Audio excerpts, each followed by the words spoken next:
Alrighty then. Well, what is up, guys? Welcome back to the channel. This is the last video of the year for those loyal followers that I have that have been watching my videos. Thanks a million. We were able to grow the channel quite a bit. I've had a lot of supportive DMs, supportive comments. I'm nowhere near the size of getting those keyword warriors, but I am getting a lot of constructive information. I wouldn't even call it criticism, and I'm getting a lot of support, which kind of keeps me wanting to make more and more content as time goes along. Now, just to kind of recap 2024 and move into 2025.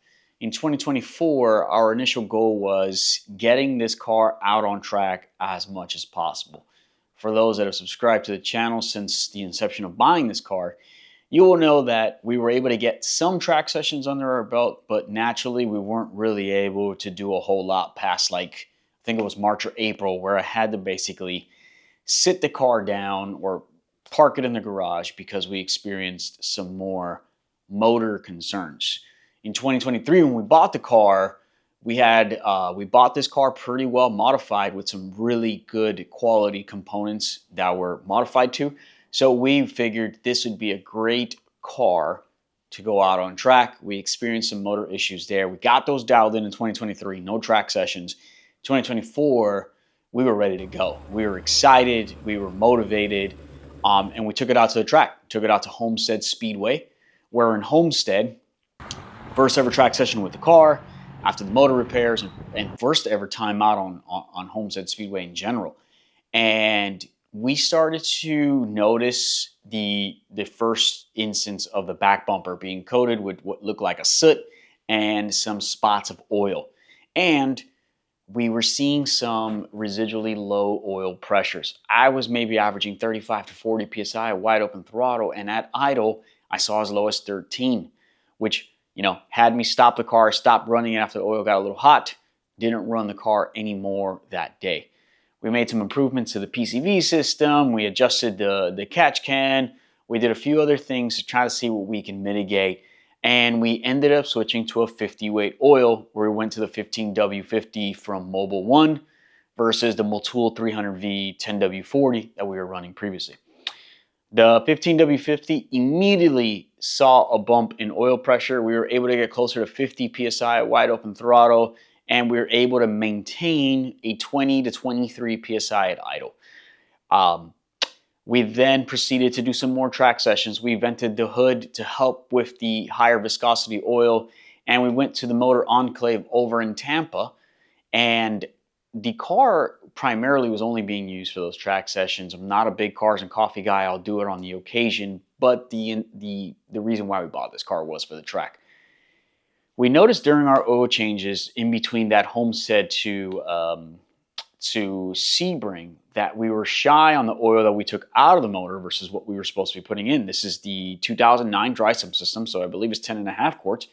We pulled out about 8 and change. I figured, okay, that was multiple times. There was some issues in between with the car there, the shop's malpractices, and a couple other things that led us to be doing multiple different oil adjustments. So I was like, okay, we'll wait till the next one. The very next oil change, I made the change with with the specific gallons, which we knew were 5 quarts and 5 quarts. That next oil change, we only pulled out about 7 quarts of oil. And again, this car's maybe had 250 miles since then. Shouldn't burn that kind of oil. We knew there was something wrong with the motor, and it was time to get the motor finally addressed. Fast forwarding all the way till now, we've taken the motor out. It's over at EIC Motorsports. I actually just got confirmation today that the motor is actually being worked on and is now in queue to be completed. Give or take another 30 to 45 days, we should have the motor back in my possession. I'll get the guys back here, and we'll put the motor in. If you haven't seen the motor removal videos in the progress there, pause this video and go back to those. I'll link it up here. Now, the motor is out. What changes are being made to the motor? Now that the motor's out and we are kind of sitting on a platform here, we don't really have a whole lot to do. There is this fine balance between while I'm there and also what I'd like to see differently on the motor at that point. When I dynoed this car when I first bought it, put down about 539 horsepower and about 500 foot-pounds of torque, just under that. More than enough power for a novice like myself out on track, and definitely a fun streetable vehicle without question. But I do have the motor taken apart. There are certain things I wasn't fond of. My cam from that setup was a smog passable cam, very small. Basically, the specs were under any stage 1 cam spec from any of our local providers because it was originally a California car. So we decided we're going to swap out the cam. I don't have the cam specifics for you guys yet. That'll come in a later video. We knew we weren't going to run the same pistons. So now we have custom Diamond Racing pistons that are going in this motor, and we're going to bump the compression to a 12-to-1. By doing that, naturally, we're going to put a little bit more strain, we're going to put a little bit more work, it's going to be a bit more aggressive. So in the interim, we have pre-wired our DSX Flex Fuel tuning kit, and this car will be a Flex Fuel vehicle moving forward, primarily on E85. I do have it pretty accessible here where I live, so it will be an E85 driven vehicle. Performance-wise, outside of the cam and a little bit more compression and E85, the car will be intact. There will be other things in improvement. The dry sump in this car now has the AVA dry sump baffle. The motor has the improved racing windage tray and oil pan baffle and the Johnson lifters. So there will be some other safety components there, but not much more. Goal is maybe get it closer to 600 wheel so it can be a fun all-around car, which it already is, but while we're there, let's bump it a little more. Who's going to say no to a little bit more freedom? Moving into the body and the suspension of the car. The car is already running the LG GT2 coilovers and their sway bar kit. Not making any changes there. But there is a couple changes that I'm going to be making for the 2025 season that's going to help me feel more confident in the car. Now, I could have very easily continued this same setup and learned. There's plenty to learn within the current setup, but I figured let me make a couple more adjustments and let me get a little bit more aggressive. With that being said, in 2025, there's not going to be a whole lot more changes. I'm not going full aero. I'm not doing it because there's so much driver improvement that's needed from me that I don't want to go crazy and overbuild the car and still have my bad habits, which we're going to jump to in a second. This car, like I said, suspension-wise, GT2 coilover setup from LG and their sway bars. When I ran this car in the 2024 year and any of the driving, when I bought this car, it's never been no tire shops, never been no alignment shop. It's been running the Michelin Pilot Sports that it ran all this year up until now, and never checked the alignment specs on this car. It's now going to have AMT camber kit on the front and back so we can go ahead and adjust the camber properly. We're going to go with a track spec configuration for the alignment, which will get done as soon as the motor's in. We'll drive it over there, get it aligned. And it's now running the Goodyear Supercar 3R tires. I didn't record me removing them or anything like that. It was just something I did during the week. But it's going with a far more stickier tire for the 2025 season. Which leads me into my goals. We've obviously already kind of rambled on about 2024 and all the different things. And you can see all those different videos in the playlist of Race to Sebring and Vader Z06. But my goals for 2025 is to become a faster driver. The car is more than capable of it. I am underutilizing this car every single time I show it to Key. Now it's my turn to get myself where I need to be as a driver to really tell this car and push this car hard. So that is my goal for 2025. We have some very specific goals and things I want to improve on. Number one is going to be my lap times. But how do I improve my lap times on this car right now? Like I said, the way the car was configured previously without its motor being hurt, could have continued to improve time and time again with just more seat time. So goal number one is to increase my seat time. This year, given the issues we've had, we only made it to 3 track days with the car before we had to make a responsible decision to park it to not further harm the motor. But for next year, we're shooting for, at minimum, 6 to 7 track sessions on this car. Now there's going to be, the goal is to shoot for more, but that is the minimum that I want to hit seat time with this car. They're going to be primarily on 2 tracks. Homestead Speedway, because it's so close to my home, it's only 40 minutes from my house. I can choose to drive the car there if I wanted to. Most of the time it'll be trailered, but is very close to home, and then Sebring Raceway. Now, Sebring is where I want to put the pace down. I want to put the hammer down. I want to run some really good times. Homestead will be where I shake this car down and I get more seat time in this vehicle. For Sebring Raceway, these kind of cars, C6 Z06s, C7 Z06s, they're a little bit heavier, but a bit more power. Our fast guys are in the teens. So when I say teens, I mean 216, 217, 218, 215, those times. I don't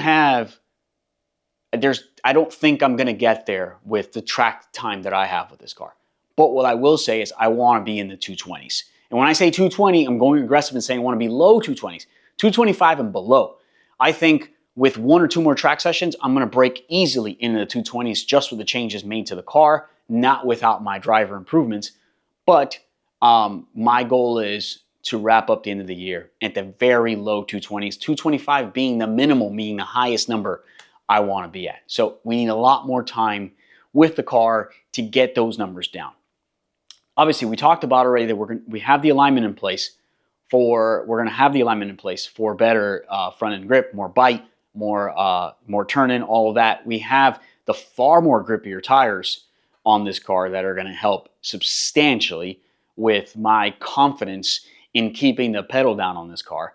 And then on top of that, I did add the Sparkle QRTC seats in this car. And that's mainly for 2 reasons. One, obviously, the obvious reason anyone who's owned a C6 Z06, the seats are actually very comfortable. But that doesn't go hand in hand with aggressive driving.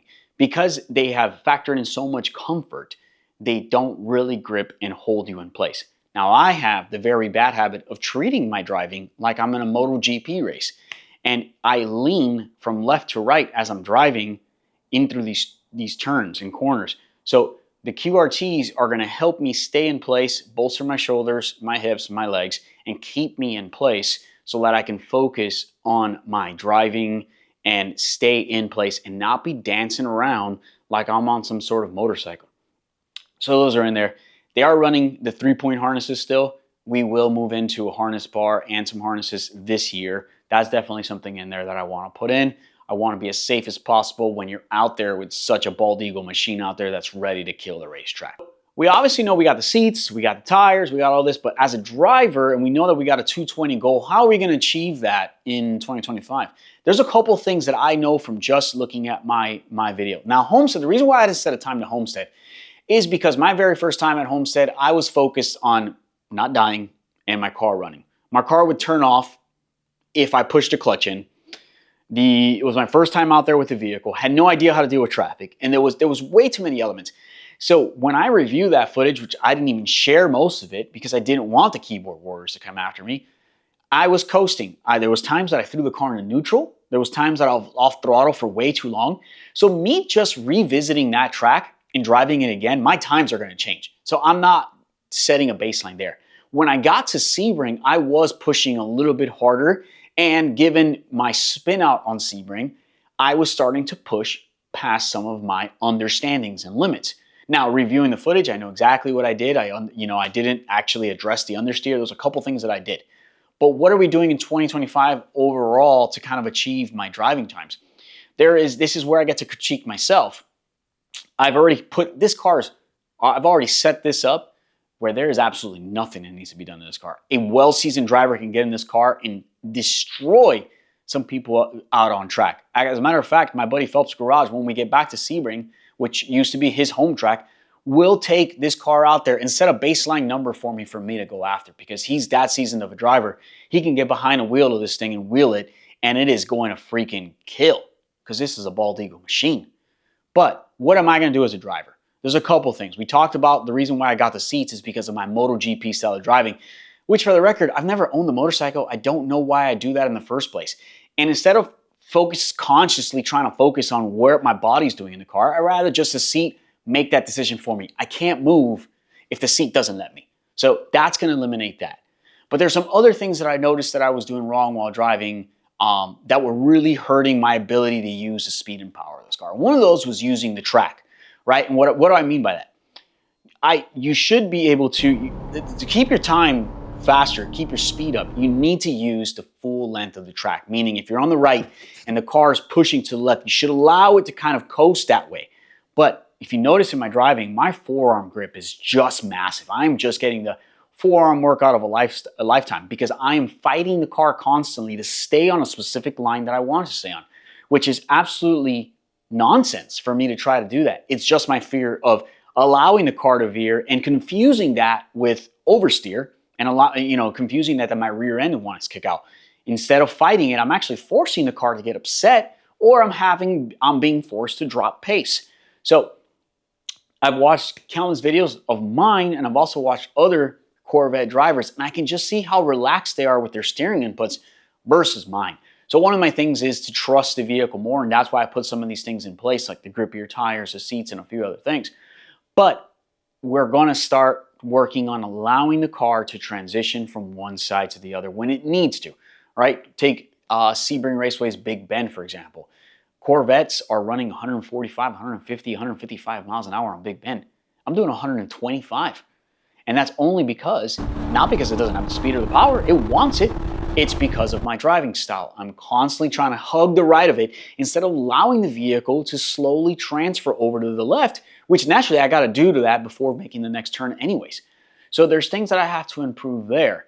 And with that being said, it's that constant fight that I'm doing with the steering input is causing the car to get upset. It's causing the tires to get hotter. It's causing my brakes to respond in different fashions that I need to correct, because what I'm doing is, back to my comment, smooth is fast, I am forcing this car to do things out of its nature and trying to make pace by just yanking and fighting it the whole time. And I'm actually losing time because I'm overheating the tires. They're getting greasy, they're getting slippery, and then my confidence starts to drop, so does my pace. So my focus for next year is really being able to use the entire track. Obviously, better line improvement, but I think with being able to use the track, I naturally are going to have a better line flow. Right now, I'm trying to create lines and trying to force the car into certain behaviors, which shouldn't be the case. So that is how I'm going to pick up pace, because again, this car has more than enough in it to do anything I'm asking it. It's just me. I am the limiter of what this car can do right now. So my focus is just going to be, now that the motor's coming back extremely healthy and the car is well dialed in, my goal is just to learn and absorb as much as possible and crush my Sebring times, bring those down, document every single part of it, so you guys or anyone that's starting at this, or even the veterans in the sport, can leave their comments. But also, most importantly, the reason why I created this channel was for the new people getting into this. I have a couple good friends around me that have started doing this a couple years before me, so they have the experience to guide me through some of these things and do lead follow and give me all this feedback. But not everyone has that luxury that wants to get into the sport. So my goal was, here, this is me, raw, vulnerable. These are my times. This is what I'm improving on. These are the changes I'm making to be a better driver. And we're going to get far more technical on the driving aspect next year. I'm hoping there's not many more of these garage videos, because once the motor is back in, I don't foresee myself making too many changes to the car. We have a good setup. We have the DTC 60 brakes all around. We are upgrading to the Spiegler brake lines, and we are going to upgrade the rotors. But we've got plenty of braking. We've got plenty of tire. We've got safety inside the vehicle. And we've got well enough bald eagles under the hood to hurt some feelings out there. So it's basically going to be a driving focused channel. How do we improve as drivers? The car has it. Now Slow Joe has to get to that part where racing is included in the word and become competitive. So again, I want to thank everyone that's watched my channel thus far. It's been exciting. It's been fun. It's a lot of times you don't want to create certain content. You don't want to put something out there on the internet for the world for them to chew you out or give their unwarranted, unsolicited opinions. But there's just so much good that comes with it as well. I got so many people that are following the build, and there's other people that are just following the car or just my story. And they all kind of reach out and motivate me to keep putting out content. So next year, we're going to double down on the content. We're going to kill some times, kill some tires, and we're going to have a hell of a 2025. Happy New Year, guys. I'll catch you guys in the next video where we install the AMT camber kit and the Spiegler brake lines. Peace.